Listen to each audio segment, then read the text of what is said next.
જણાવજો. ઠીક છે? ચાલો ચાલો. અફસોસ અફસોસ અફસોસ કેવું હોય છે ને, નહીં? માણસ જ્યારે ગરીબીની અંદર હોય ને ત્યારે એને કેટલું બધું સહન કરવું પડતું હોય. આજ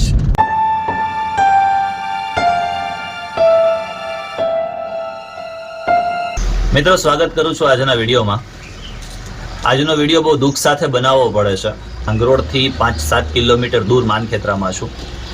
પાછલા 4 દિવસથી એક માજી છે એ પડી ગયા હતા અને એમને અહીંયા કમરના ભાગે અને પગના ભાગે વાગી ગયું છે. તમે ઘરની હાલત જોઈ કેટલી ખરાબ અને અતિશય કથળાયેલી છે. આજુબાજુના જે વિસ્તારના લોકો છે એ લોકોને આ બાબતની 2 દિવસ પછી તો જાણ થઈ કે આવી પરિસ્થિતિ છે. આ બાજી આ જે બા છે એ પથારીવશ છે પાછલા 4 દિવસથી, અને માનખેત્રાની અંદરના જે ભાઈઓ છે એમને ખરેખર ધન્યવાદને પાત્ર છે કે એ લોકોએ મને ફોન કર્યો કે નિઝામ સર અહીંયા આવી પરિસ્થિતિ ઊભી થઈ છે. ઓજીમાં નુરુભાઈ રહે છે, નુરુભાઈનો પણ મને કોલ આવ્યો મને કે નિઝામ સર બા છે એ પડી ગયા છે અને પાછલા 4 દિવસથી એની દેખભાલ માટે કોઈ છે જ નહીં. ઘરની અંદર એક પુત્ર છે એ મજૂરી કામે જાય છે, બાપા છે એમની પણ માનસિક અવસ્થા છે એ થોડી વીક છે અને એ પોતે પણ બિચારા અત્યારે આવ્યા તો પાણીના કેન ભરતા હતા. આવી પરિસ્થિતિમાં છે. એવી વ્યવસ્થા કરવાનું આયોજન કર્યું છે, એમની પરમિશન લીધી છે એમના છોકરાની અને એમના પપ્પાની, કેમ કે હોસ્પિટલે જઈ શકે એટલા પૈસા પણ નથી, ટ્રીટમેન્ટ કરાવી શકે એટલા પૈસા પણ નથી. તમે ઘરની પરિસ્થિતિ જોવો છો કે ઘરની અંદર એ માજી છે એ નીચે પથારીવશ છે, જમીન ઉપર પથારીવશ છે. મેલું ગૂંચડું ગોદડું છે ને એ ગોદડાની નીચે સૂતા છે. 4 દિવસથી આમને આમ હાલતમાં છે.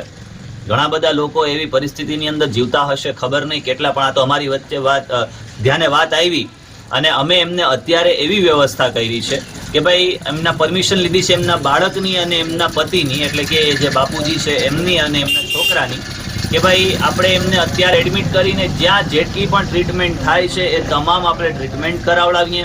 અને આ જે દુઃખ છે એ દુઃખ સહન ન જ થઈ શકે. આપણે તો અહીંયાથી હું ઘરે પહોંચી જ ન શકું, કારણ કે કોઈ વ્યક્તિને આ પ્રમાણેનું દુઃખ હોય, કોઈ ધ્યાન દેનારું ન હોય, કોઈ પરિવારના એટલા સભ્યો હોશિયાર ન હોય, ઘરની અંદર પરિસ્થિતિ એવા પ્રકારની હોય કે જેની પાસે ટ્રીટમેન્ટ કરાવવાના માત્ર પૈસા પણ ન હોય, તો સમજી શકાય કે કેવી હાલત હશે. તો અત્યારે આપણે એમ્બ્યુલન્સની વ્યવસ્થા કરી, એમની પરમિશન લઈ અને આપણે એમને જુનાગઢ એડમિટ કરાવડાવીએ છીએ. હવે અહીંથી છે ને ભાઈ તમે એના છોકરા છો ને, એના બાપુજી ક્યાં? એટલે બાપા અહીં આવી જાવ તમે. ફારૂક તું ના આવજા. હવે છે ને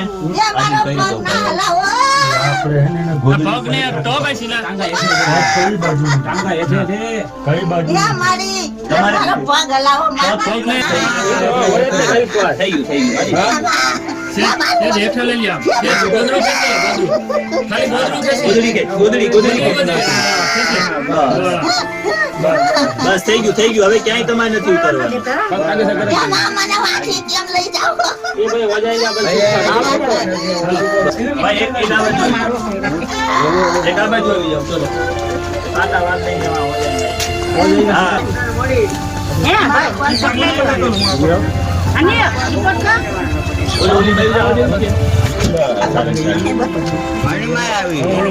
મોટી ચિંતા કરતા હતા.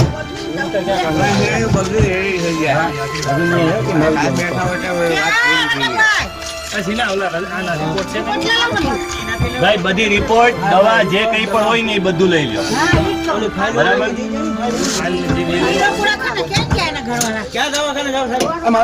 સાંગાણીમાં જવાનું છે. આ એમ્બ્યુલન્સ વાળો ભાઈ છે ને એ તમને જુનાગઢ સાંગાણીમાં. આમના ઘરના છો ને તમે, એના છોકરા છો ને, તમારી વાત થઈ ગઈ છે ફોન ઉપર, બરાબર છે, અને તમે સાથે જાઓ છો ને એના ત્યાં, ઠીક છે? ઓકે ચાલો. હવે કંઈ પણ હોય તો તમારે મારા નંબર છે ને તમારી પાસે, એનાથી લખી દો મારા નંબર. હું લખી દઉં. મને ગમે ત્યારે ફોન કરજો.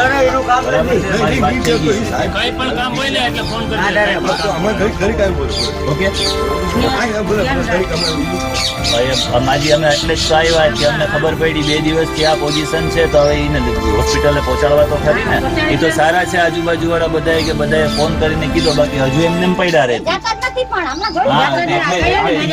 હોસ્પિટલે પહોંચાડવા જ પડે ને. તમે ગૂગલ પે કે ફોન પે વાપરો છો? તમારા ઘરમાંથી કોઈ ગૂગલ પે કે ફોન પે કઈ વાપરે છે?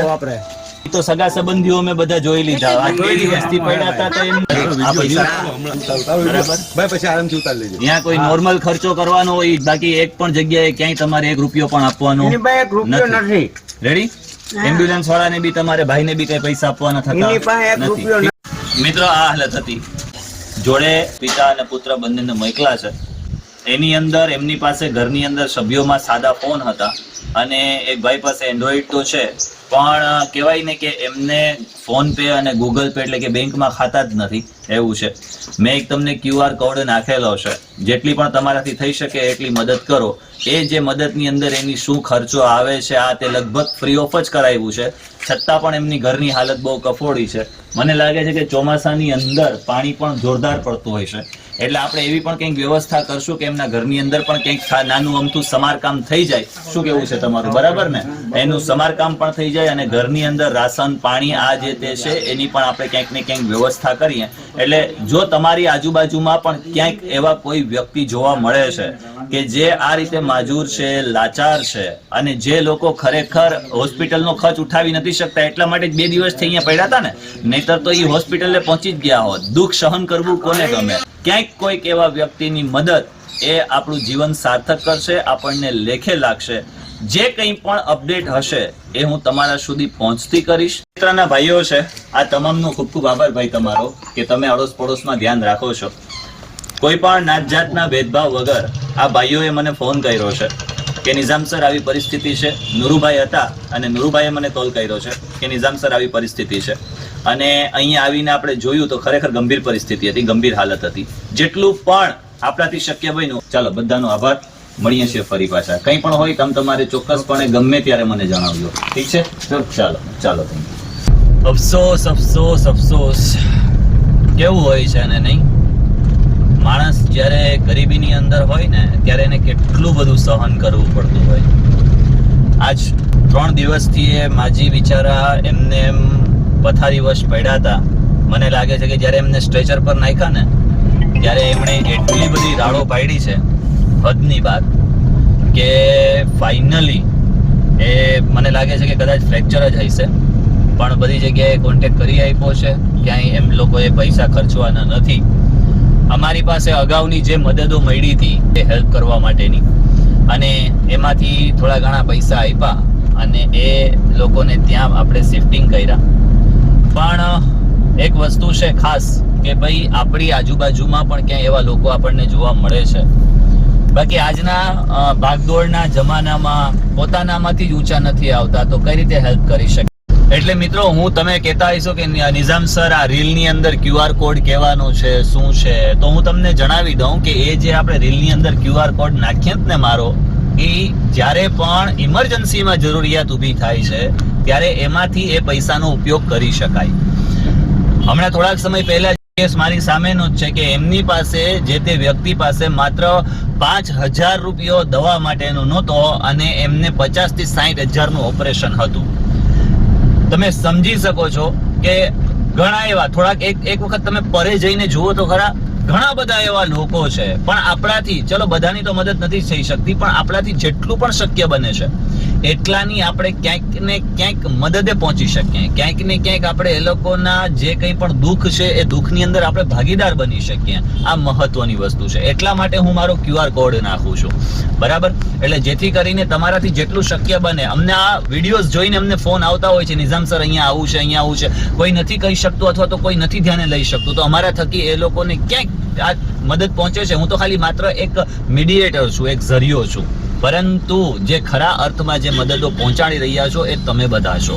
એટલે તમારા બધાને મારી નમ્ર અપીલ છે કે તમારાથી જેટલું શક્ય બને એટલું, ફૂલ નહીં તો ફૂલની પાકડી થકી આવા ઘણા બધા લોકો છે. ડોક્ટર યુનુસ સાહેબ ગરીબાને ફોન કર્યો એમ્બ્યુલન્સ માટે કરીને. એમણે તાત્કાલિક એવું કીધું કે કંઈ વાંધો નહીં નિઝામ સર, એમના જે ડ્રાઈવર છે આદિલ, એ આદિલને એમ્બ્યુલન્સ સાથે મોકલો, અને આ જે માજી છે એ માજીને શિફ્ટ કરવામાં મદદ કરી.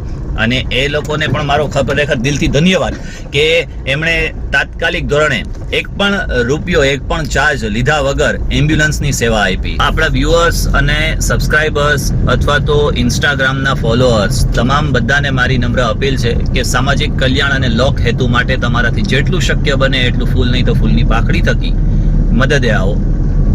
એક મીડિયેટર એટલે કે મારા થકી એ મદદ આપણે બીજા લોકો સુધી પહોંચતી કરીએ. જ્યાં જ્યાં લોકોને આવશ્યકતા ઊભી થાય છે, જ્યાં બિચારા કોઈને કહી નથી શકતા, આવા જે લોકો છે કે જે હકીકતમાં જરૂરિયાતમંદ છે, જે લોકોને કંઈક આવા પૈસાની જરૂર છે અથવા તો મદદની જરૂર છે, એટલું એ તમામ લોકોને આપણે જેટલું શક્ય બને એટલું વિશેષ ને વિશેષ મદદે આવ્યા. મળીએ છીએ નેક્સ્ટ વિડીયોની અંદર. ત્યાં સુધી ખુશ રહો, પરિવાર સાથે રહો, ખૂબ આનંદમય રહો, ખૂબ પ્રગતિ કરો અને હા, તમામને ક્યાંક ને ક્યાંક મદદે પહોંચતા રહો. ધન્યવાદ.